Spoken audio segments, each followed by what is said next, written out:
Holy cow, this shit pathetic. Yeah, we yelling at the screen every Sunday night. Talk slick, throw the remote, we just want it right. Front office tripping, man, they can't get it right. Whole city heated, but we still gon' fight. We talking Bulls trade, biz drafts, missed calls, club slumps, soft rebuild. We seen it all. Yeah, we loud, yeah, we gritty. I'm a little frustrated, but I still love my city. Yeah, north side, south side, west, we united.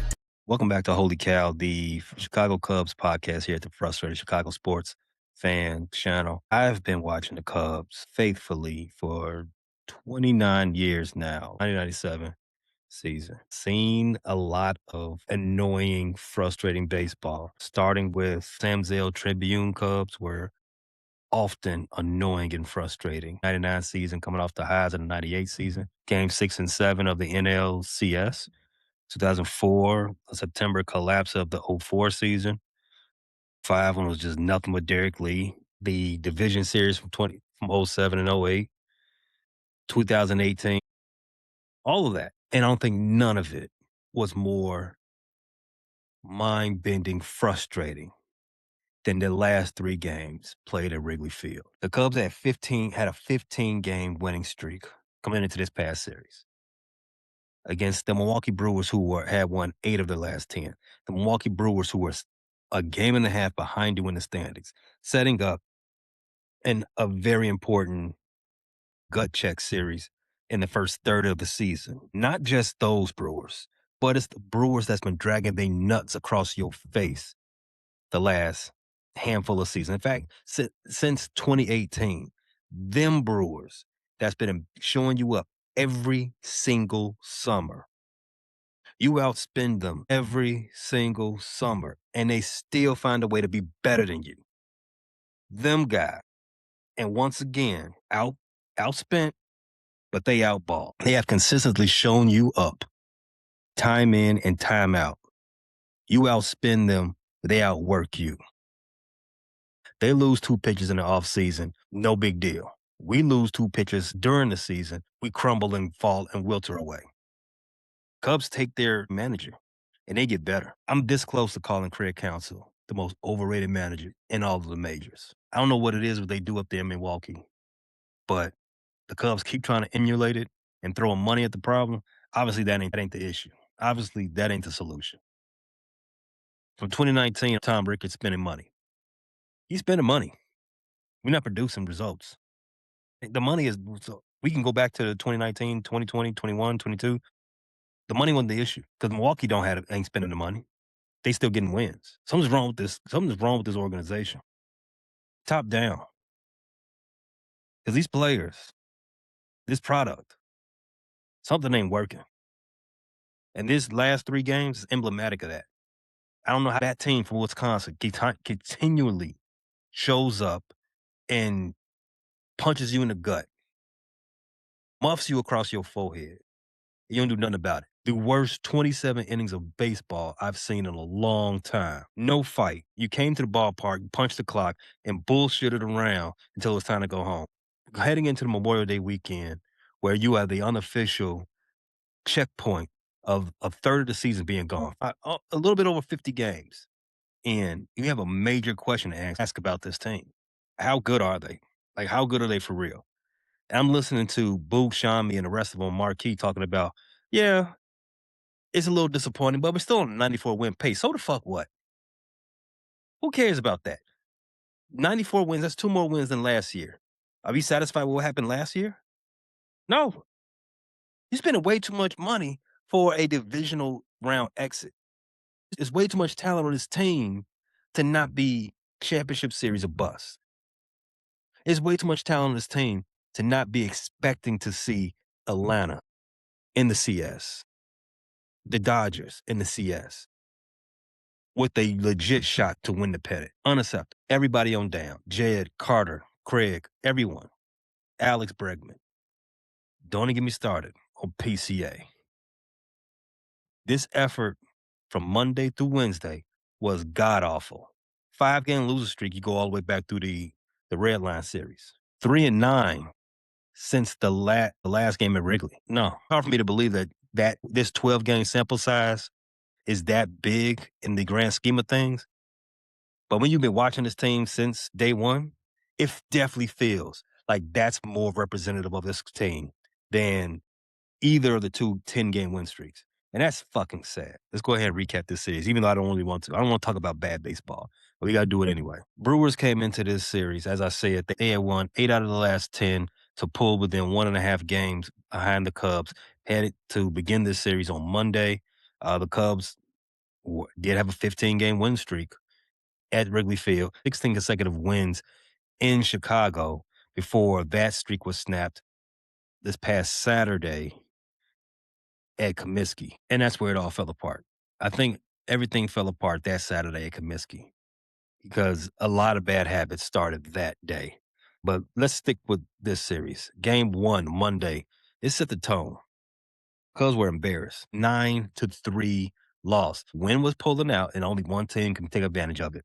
The road team, for some odd reason. They hit 2 home runs, one by Christian Yelich and one by Jake Bowers. He had 4 RBIs that game. The Cubs didn't get their first hit until the 5th inning when they scored 3 runs in that frame. That sounds good, but the Brewers came into the bottom of the 5th up 8. So it was awful. Awful night, and that's the game you had to have because Mizorowski, who I called last season a fake all-star, which he was. Not to say he's a bad pitcher because he's proven that to be completely false this season. But last season he was a fake all-star. He's the guy who took the mound for the Brewers in game 2. Cubs lost 5-2. Officially knocking them out of first place. Mizorowski threw 21 pitches that clocked over 100 miles per hour in that game. As bad as this lineup has produced as of late, in fact, all this entire month, they were completely outmatched. He went 6 innings, gave up no runs. He gave up 3 hits, walked 1. He struck out 8. The Cubs did rally a little bit in the 8th inning. They loaded the bases, but pitch hitter Michael Conforto, he could not be a savior at this time around. Game 3 on Wednesday. I'm like everybody else. Everybody on the Score, ESPN, 1000, pick your Cubs podcast, any of them. Everybody said the same thing. Game was over as soon as PCA made that error. In the 2nd inning, we knew what time it was. And his body language, his feeble attempt to clean up that error was just as bad as the error itself. It was garbage. I didn't say anything about this in the last episode because as fantastic as PCA has been in the field his entire time with the Cubs, you're gonna have those moments where you don't feel everything, right? But fact is fact. The Cubs win that game against the White Sox, the rubber game in that series. PCA makes those catches, and you know what catches I'm talking about. You know what catch I'm talking about. And there was another play in which he just didn't feel cleanly. Cubs win that game. Not blaming him, but the Cubs win that game if he's playing it up to his level. Now, that whole situation with the fan, I don't really care about that. Maybe that's weighing on him.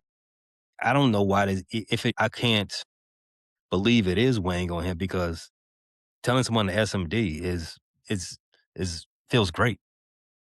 Even if you get in trouble for it, it still feels great. It's a euphoric phrase, but it seems to be affecting him in some way. Maybe he's tired. Maybe a lot of people have said that he needs a day off. Probably he does. He's played the most games out of anybody on the roster so far this season. I don't know, but coming from that game on Sunday to all the way through this series, because he made a couple of more bad reads and had some more bad glove work at least 3 more times in this series. If you want to boil everything down to what's bad, what's going wrong with this team right now, it ain't like the plate.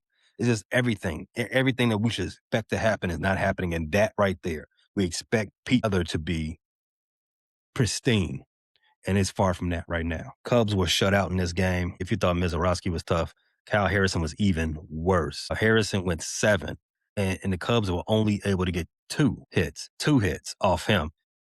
And he struck out 11. For Cabrera, the Cubs had better pitchers in this series than they did against the White Sox. And he's got swept. Cabrera, he's been decent at best, but he's not been bad as like Jameson Taillon has been at points. He's been better than that. Shada Imagnaga has been our best pitcher as of late. He got rocked Monday. But Cabrera had to exit this game in the fourth inning with a blister. And he's dealt with blisters a lot in his career. And he had that sometimes down in Miami. He had to lead a game. So our bullpen was already overworked. And we got one guy in the bullpen who is playing for the other team most of the time, Phil Maton. He came into this game. He was in this game. He didn't want to take the L. So you already know what time it was. Across all three games of this series, the Cubs offense, as tragic as it could be, they hit 2 of 18 with runners in scoring position. Over this recent rough stretch of bad baseball, they've left 70 runners stranded. That's worse than the majors type stuff right there. 2024 White Sox type stuff right there. As much shit as I give those Sox, the Cubs are playing just as bad as they were at their lowest. Let me give a shout out to Michael Bush before I even get to the series best and worst. I want to give a shout out to Michael Bush. He was the only guy who showed up offensively during the series. He banged out a couple of hits in game one, including an RBI double, and he managed to get one of the only 2 hits that the Cubs had in game 3. I also want to highlight Ben Brown. He started game 2 against Mizorowski, and he actually held his own for as long as he could. He gave the Cubs 5 innings, longer than his first 2 starts of the season, and he allowed 3 runs. One of the runs came around because he had, walked the guy on. So, early inning walks are never good, but he did generate strikeouts and ground outs. He pitched well enough to keep us in the ball game. The worst. This is going to take a while. I'm gonna start with Craig Counsell. I've never seen $8 million before. I don't really know exactly what $8 million can buy you. I assume it can buy you a lot because it's $8 million. But I do know one thing: the Cubs are paying $8 million for the most overrated manager you've probably ever seen. These lineup constructions he's been throwing out there, I don't believe in him. Why is Ian Happ consistently batting third, and fourth, just to strike out? If you're going to bat a guy at third or fourth, he's got to be able to produce. Ian Happ's not a producer. I mean, he does lead the team in home runs. He also leads the team in strikeouts. You got to pick one. Can't do it. His biggest mistake came in game 1 of this series. He left Shota Imanaga out there in the game down 5-0 in the 5th inning with 2 men on base. And Imanaga, he was clearly struggling. And what happens next? Jake Browers puts a home run in the seats, 3 runs. That's it. Game over. At 5-0, you still have a shot. At 8-0, wrap it up. We're going to the next game. Game's out of reach. Thanks a lot, Craig. I know the bullpen's taxed, but what are we trying to do here? It is a big divisional game. These games count for more than just one in the standings because this is the team you're directly battling with. They count for 2 games. These are big games, even in May. Next on the worst list for this series, Shota himself. I love Shota. I was not with majority of people who were saying don't bring him back. I think Shota, when healthy, is a top of the order type of pitcher. But this was not his best outing. He had been hot coming into the series, but this series he lasted just 4 in the 3rd innings. He gave up 9 hits, 8 earned runs, and 2 walks and 2 home runs. That is the bad Shota. Hopefully he got it out of his system. Brewers clearly had a game plan to attack him early and lay off the changeup. The left-handed hitters absolutely was on his ass. He was putting pitches too much over the plate for the left-handed guys, and they was on it. They attacked him. So credit to them. They came in prepared, unlike the Cubs. Let's talk about Ian Happ. I did say I don't know why he's hitting 3rd and 4th. He had 12 plate appearances this series, I believe. I think he struck out 9 of them. He's an automatic out right now. He is batting around 160 with runners in scoring position, and he's 0 for 11 with the bases loaded. Yet Craig Counsell keeps trotting him out there in cleanup spots. We're in the 3-hole. Game 1 of the series, he went 0 for 4 with 2 strikeouts. Game 3, 0 for 3 with 3 strikeouts, all looking. Take the bat off the shoulders, bro. You can't play baseball with the bat on your shoulders. The object is a swing. To make matters worse, Hat went on the radio and said, basically, they're playing a par right now, to steal a golf phrase. He said, if you told us that we'll have this record at the beginning of the year, we'll take it. What? This isn't a fantastic record, my boy. I mean, it's a winning record. But it ain't nothing to be super happy about. You're 29-21. 8 games over 500. What would you be happy about with that? Especially added the context of you have 29 wins, 20 of them came off of 2 different 10-game win streaks. That's 9 and 21 of all the other games, of the other 30 games. Sounds like that's a big red flag. Ian, don't get on the radio and say no dumb shit like that no more. As a fan of the team, I don't wanna hear about it. I don't wanna hear no shit like that ever again. No, not I don't even wanna hear it. Phil Maton. It seems like every episode I gotta talk about Phil Maton. Maton is the poster child of the bullpen disappointment. Paying this guy $14 million, and he simply cannot get anybody out. He got crushed again this series. He surrendered runs when we needed zeros. Front office spent way too much money on a guy that can't get outs. Last but not least, Pete Crow Armstrong. It all started in Comiskey. That heckler, the Sox fan, got underneath his skin, and I think she stayed there for a minute because obviously he's carrying around some baggage that he needs to get addressed. He needs to take a seat. He got fined $5,000 for telling her to SMD, and that 5 racks must be pissing him off right now because he is playing like he's upset. Craig should have gave him a mental day. After that game on Sunday against the Sox, he needed to get a mental day that day. I know PCA out of the lineup is a worse lineup, especially defensively, because his bat's not much right now. But he's bringing these mental issues onto the field, and they're not helping the Cubs. He dropped a routine fly ball, and then in game 3, he let David Hamilton ground ball go right underneath his glove and roll all the way to the ivy. Some little league bullshit. Inexcusable error. Allowed 3 runs to score, second inning of the game. And I told you, you've heard it. I'm not the first person you're gonna hear it from. Any other podcast, everybody on the radio said the same thing. Game is over. The energy was out the building at that point. PCA did admit after the game that it's a physical mistake and it's stemming from mental issues. Boom. As soon as he says that, hey kid, take a seat. You need to take a couple of days off. Will Craig do it? Probably not. I don't think Craig's really connected with what's going on, but something's got to change. It's Bregman, since Craig, I don't know if Craig's got a real handle of the situation. You were brought in to be a leader of the team. Let's do it. Start leading. And it will help if you will start hitting too. Upcoming games for the team. I don't even know where the Cubs go from here.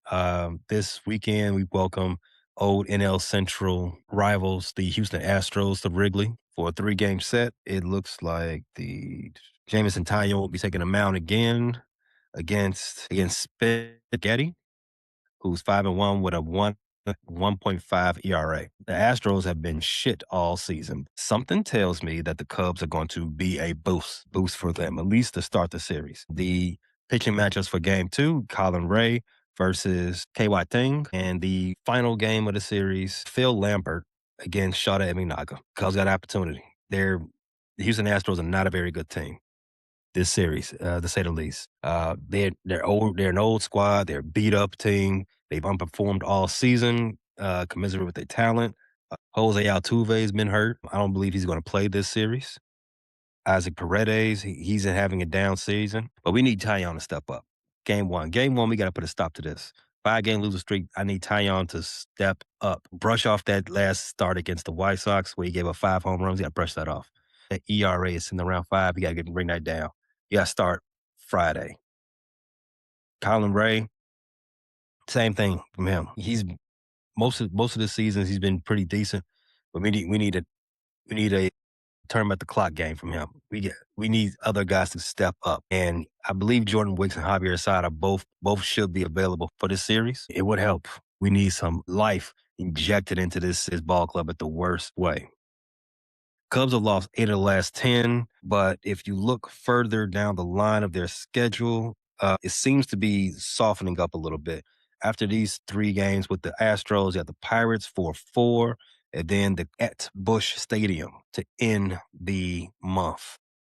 And if you go a little further than that, you got the Athletics, Giants, Rockies, before you see one of the better teams in the AL, the Toronto Blue Jays, and that's for Father's Day weekend. The Cubs have a chance to really turn this ship around and make this whole 12-game stretch, a thing of the past and something we look back on and towards the end of the season and say, remember that bad stretch we had? Nothing to it. We turned our season around. We started flying a W. Let's go, Cubs. Appreciate you tapping into this latest episode from the Frustrated Chicago Sports Fan channel. Don't matter if you was watching on YouTube or listening on Spotify or Apple. Make sure you like, subscribe, share with everybody on the block, and hit the notification bell so you never miss none of our daily drops. And to all the guys from the Shy, we say 3 things. Bear down, fly the W, and sell the team, Jerry.